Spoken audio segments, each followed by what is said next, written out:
My name's Luke. I'm a former infantry officer, Ranger qualified, and currently going through the Army Special Forces qualification course. Mental strength is, I think, tied to what you have to do with that strength, right?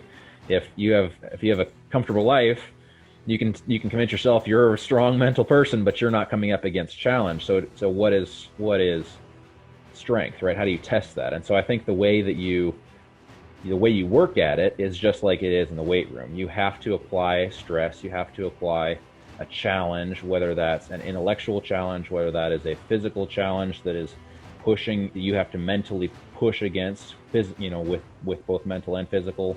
A muscle is never stagnant. A muscle is either getting stronger or it's getting weaker. You're either growing and getting better at what you're doing, or you are declining. And I think physically it applies, mentally it applies.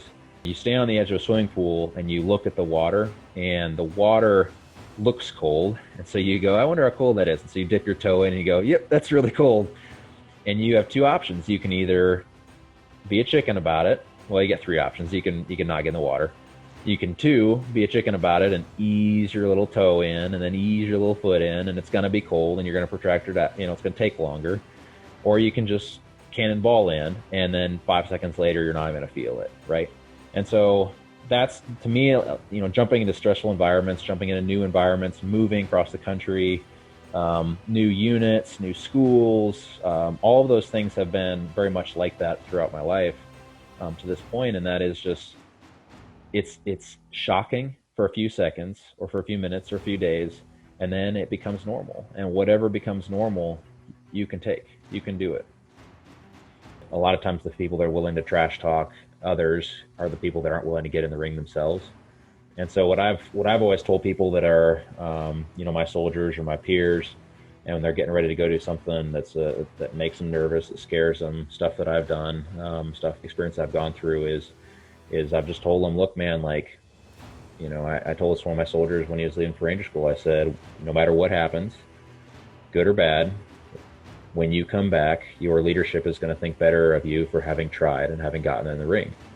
And there is goodness and there is growth, probably more growth from the decision to act and to try than there is from the actual thing you're trying to do, I think. And so I think the hardest part, the most stressful part is, like I said, getting up to the edge of that pool and taking that first dive in. And then once you're in, you just take it. You just figure out what it is and you take it as it comes. And so failure after you've tried is different than the refusal to try in the first place, or jumping in and quitting and chickening out, right? It doesn't mean every opportunity is for you, and some opportunities you need, if it's a job or whatever, sometimes there's courage in quitting, and sometimes there's courage in walking away from something you need to separate from. There's nothing wrong with that. But quitting because you think you can't take it is different than failing because you weren't good enough at something.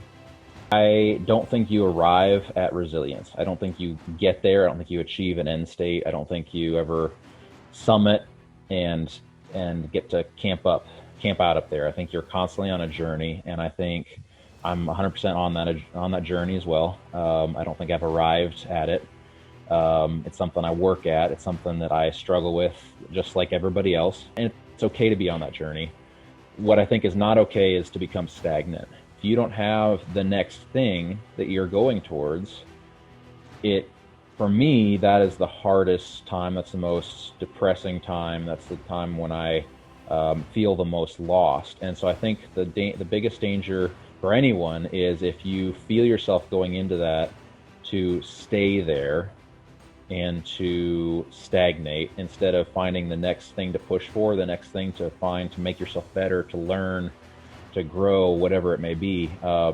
Personally, there's been a lot of moments in my life where I was not sure if I could do it. I was not sure if I was going to be able to make it. I wasn't sure if I was good enough, if I was the right guy for the job, so on and so forth. And for me, there was a huge comfort in just being able to say, you know what, God, you told me to walk down this path. I'm going to walk down it as best I can today. I'm going to shoulder as much responsibility as I can today.